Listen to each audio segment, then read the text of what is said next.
大家好，我是健，今天分享一道茨菇烧肉。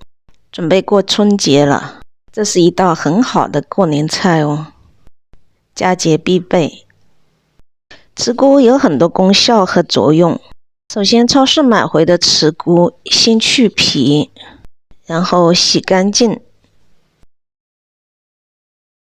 五花肉洗净，放入浮水中焯一下，捞出沥水，再切成小方块。焯水主要把猪肉的膻味去掉。茨菇切成小块，锅中放少许油，放入切好的猪肉，然后把肉平铺，煸出油，煎干那个肉的水分，然后就会出油。换一面煎，把猪肉煎成金黄色，散发出香味。煎好的猪肉先起锅，放到碟里。准备好葱段和蒜，热油放入蒜片，爆香。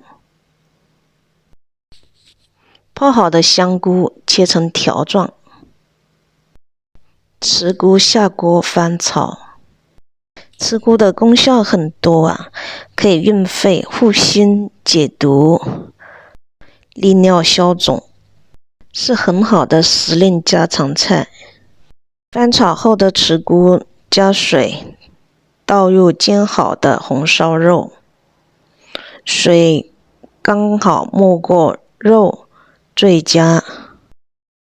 放入香菇、2汤匙酱油、盐、料酒、几滴黑葱，再放入2块豆腐乳，然后盖上盖子，红焖20分钟。烧好了肉，淋上一点蚝油，撒上葱段，就可以起锅了。一盘香喷喷的茨菇红烧肉就出锅了。